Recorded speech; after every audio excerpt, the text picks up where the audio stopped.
Warahmatullahi wabarakatuh. Perkenalkan, saya selaku moderator yang akan memandu jalannya presentasi hari ini. Adapun materi yang akan dipresentasikan adalah tentang program makan bergizi gratis MBG sebagai upaya meningkatkan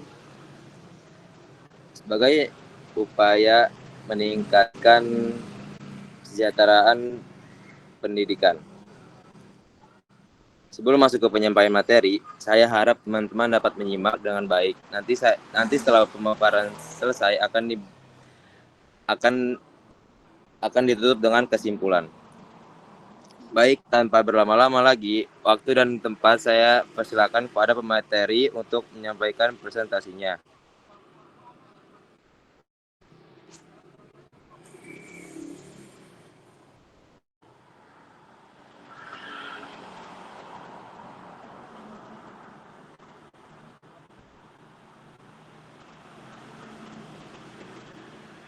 Baik, izin menggantikan Akmal untuk materi slide 2 dan 3. Yang materi pertama adalah latar belakang. Ketahanan pangan bukan hanya soal ketersediaan makanan, tetapi juga tentang akses, penggunaan, dan stabilitas makanan dalam jangka panjang. Di Indonesia, masalah ketahanan pangan masih sulit dipecahkan, khususnya masalah pemerataan akses ke makanan yang bergizi. Hal ini berpengaruh pada kesehatan dan pendidikan masyarakat. Indonesia masih menghadapi masalah gizi yang sangat kompleks, yang disebut triple burden of malnutrition. Ini adalah kondisi di mana kekurangan gizi, kelebihan gizi, dan kekurangan mikronutrien terjadi bersamaan. Masalah ini sangat berdampak pada pertumbuhan dan perkembangan anak, terutama pada usia sekolah. Pada usia ini, anak-anak membutuhkan gizi yang cukup untuk tumbuh dan berkembang dengan baik. Kekurangan gizi dapat mempengaruhi pertumbuhan fisik, perkembangan otak, dan kemampuan belajar mereka. Oleh karena itu, sangat penting untuk memastikan bahwa anak-anak mendapatkan gizi yang seimbang dan cukup untuk mendukung pertumbuhan dan perkembangan mereka. Selanjutnya, di sini ada urgensi masalah, yaitu banyak anak sekolah di Indonesia yang berangkat ke sekolah tanpa sarapan atau dengan makanan yang tidak cukup bergizi. Ini membuat mereka merasa lelah, sulit fokus, dan kesulitan mengikuti pelajaran. Akibatnya, kualitas pendidikan menjadi kurang baik, yang terlihat dari nilai yang rendah, banyak siswa yang tidak masuk sekolah, dan kurangnya semangat belajar di kalangan siswa. Terima kasih.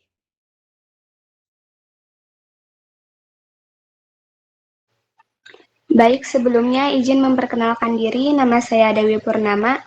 Di sini saya akan memaparkan program makan bergizi gratis atau MBG, yang dimana program yang diluncurkan pemerintah secara nasional pada tahun 2025 dengan tujuan untuk meningkatkan kualitas gizi masyarakat, khususnya bagi kelompok yang membutuhkan perhatian lebih.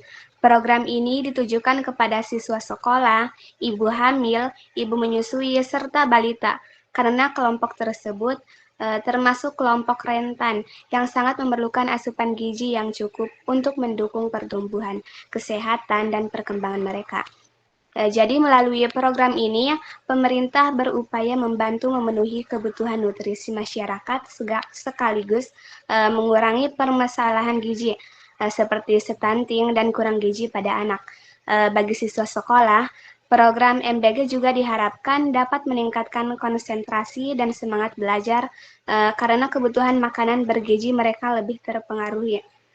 Selain itu, bagi ibu hamil dan ibu menyusui, asupan gizi yang baik sangat penting untuk menjaga kesehatan. Oke, next. Di sini ada tujuan program makanan bergizi gratis.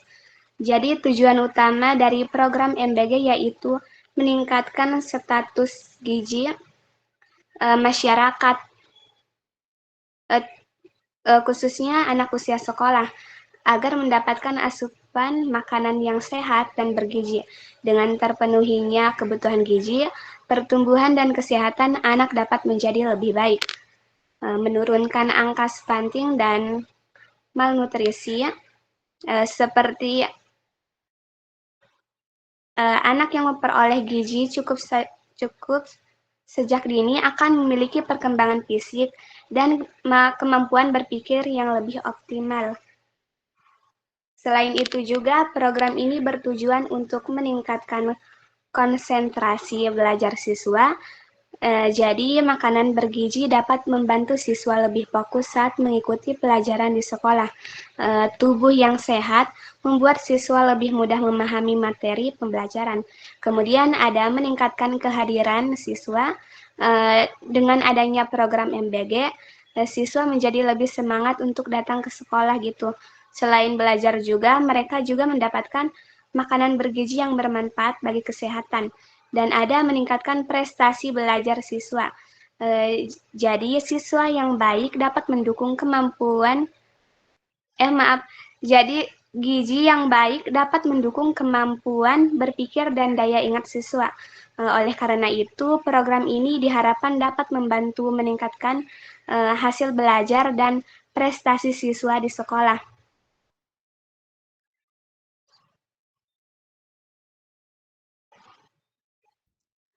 Baik, saya Ratia Mirutul Utami izin melanjutkan pemaparan tentang konsep ketahanan pangan. Ketahanan pangan ini sangat penting. Ketahanan pangan adalah kondisi di mana kebutuhan pangan terpenuhi dengan cukup, aman, bergizi, merata, dan terjangkau bagi seluruh masyarakat. Dalam konteks pendidikan, ketahanan pangan memiliki dampak besar terhadap proses belajar siswa. Jika siswa kekurangan gizi, maka hal ini dapat menyebabkan gangguan pada perkembangan otot mereka, menurunnya kemampuan konsentrasi, serta rendahnya motivasi untuk belajar.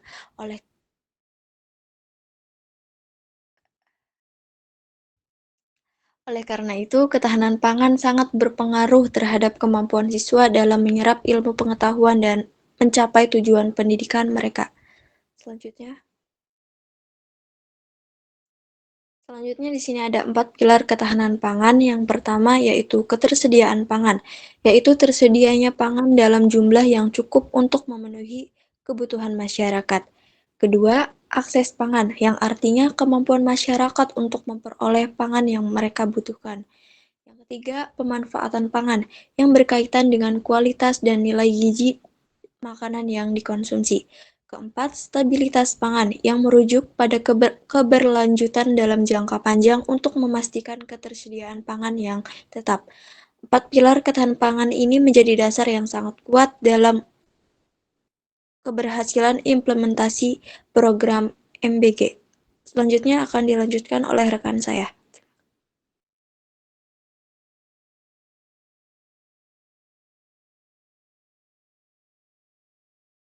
Baik,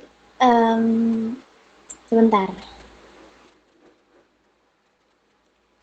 Oke, setelah memahami urgensi ketahanan pangan di sekolah, mari kita bedah landasan teoritis yang memperkuat mengapa program makanan bergizi gratis ini krusial secara akademik dan praktis. Yang pertama, Human Capital Theory atau teori modal manusia. Kita tidak melihat makan siang hanya sebagai bantuan sosial, melainkan investasi jangka panjang. Nutrisi yang baik pada masa sekolah adalah bahan bakar bagi perkembangan kognitif. Jadi, jika gizi terpenuhi, kapasitas belajar siswa meningkat, yang pada akhirnya akan meningkatkan produktivitas tenaga kerja Indonesia di masa depan. Tanpa gizi, investasi di bidang kurikulum atau fasilitas sekolah tidak akan mencapai hasil maksimal karena penerima ilmunya tidak dalam kondisi fisik yang siap.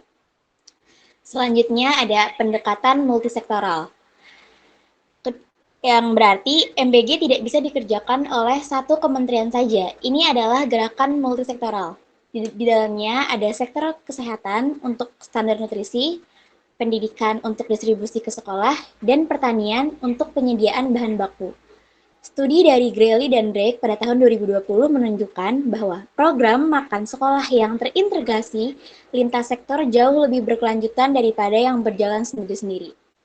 Selanjutnya, poin ketiga adalah pendekatan sistem pangan. Kita menggunakan pendekatan sistem pangan yang setelah kita melihat MDG dari hulu ke hilir, mulai dari petani lokal yang memproduksi, rantai logistiknya, hingga konsumsi oleh siswa. Tujuannya agar program ini tidak hanya mengenyangkan siswa, tapi juga menghidupkan ekosistem sangat lokal. Maksudnya ekosistem pangan lokal. Sebagai contoh, kita bisa melihat program pantry di Jepang atau Soukoiku. Mereka tidak hanya memberikan makan, tapi mengintegrasikan makanan sebagai bagian dari kurikulum. Hasilnya, tingkat obesitas di Jepang adalah salah satu yang terendah di dunia, dan disiplin makan siswa sangat tinggi. Inilah yang kita tuju, makanan sebagai alat pendidik.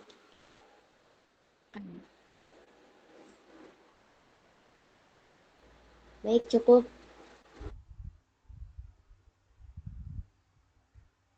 Oke, selanjutnya adalah materi terkait data program MBG. Seperti yang kita ketahui, MBG ini memiliki cakupan yang sangat besar dan menjadi salah satu program makan sekolah terbesar di dunia. Berikut merupakan beberapa data dari program MBG tersendiri. Yang pertama yaitu pemerintah mengalokasikan anggaran sekitar 71 triliun dalam APBN 2025 untuk pelaksanaan program ini. Selain itu, program ini juga menargetkan penerima manfaat yang sangat besar, yaitu sebanyak 82,9 juta orang, yang mana terdiri dari anak sekolah, ibu hamil, dan juga balita. Realisasi awal program MBG ini mencapai 4,8 juta penerima. Hingga pertengahan tahun 2025, 4,8 juta penerima tersebut sudah terrealisasikan, yang mana ditujukan kepada anak sekolah dan juga ibu hamil. Dan per bulan Agustus tahun 2025 lalu, sudah tersedia lebih dari 5.900 dapur umum atau yang kita kenal sebagai SPPG. Data-data di atas merupakan bukti bahwa program MBG merupakan salah satu program makan terbesar di dunia. Boleh next slide. Oke, selanjutnya yaitu dampak dari program makan bergizi gratis ini tersendiri. Yang pertama, meningkatkan status gizi siswa. Karena salah satu tujuan dari diadakannya MBG juga merupakan untuk memperbaiki gizi dari anak-anak di Indonesia. Yang kedua yaitu meningkatkan konsentrasi dan kehadiran di sekolah. Karena apa? Karena banyak anak sekolah di Indonesia yang datang ke sekolah itu tanpa sarapan, sehingga mereka tidak bisa berkonsentrasi penuh, dan kehadiran di sekolah itu untuk pemikirannya itu tidak ada gitu, karena mereka tidak bisa berkonsentrasi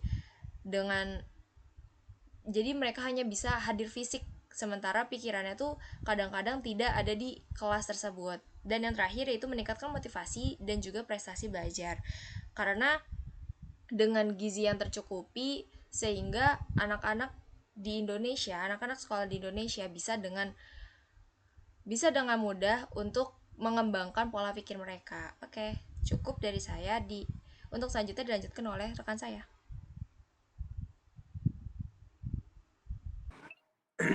Oke, masuk ke kesimpulan. Program makan bergizi gratis merupakan langkah strategis dalam meningkatkan kualitas pendidikan dan ketahanan pangan di Indonesia. Program ini memiliki dampak positif terhadap kesehatan, pendidikan, dan ekonomi masyarakat. Namun, keberhasilannya sangat bergantung pada pengelolaan yang baik, inovasi, serta dukungan dari berbagai pihak. Dengan implementasi yang optimal, program ini diharapkan mampu menciptakan generasi yang sehat, cerdas, dan berkualitas.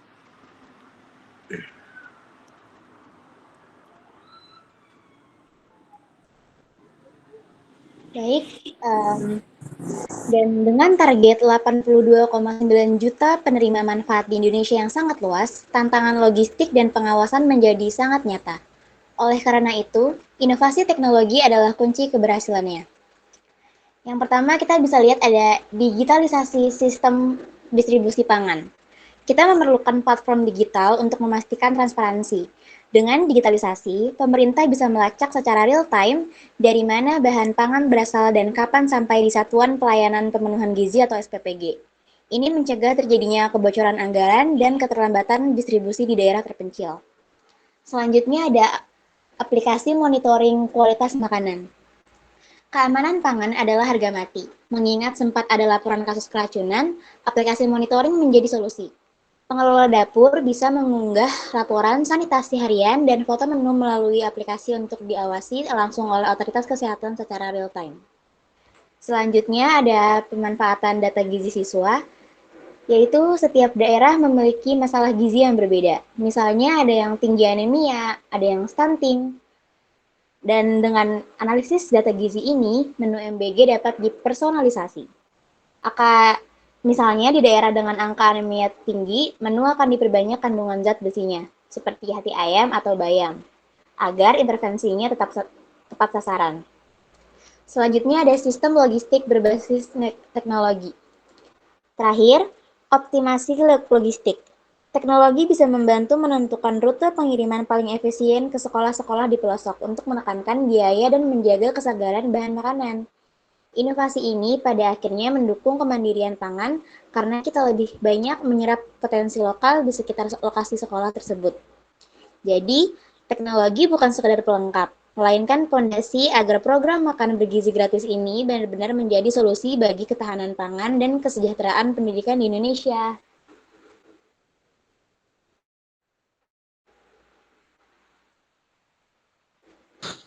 Oke, mungkin sekian presentasi dari kelompok kami.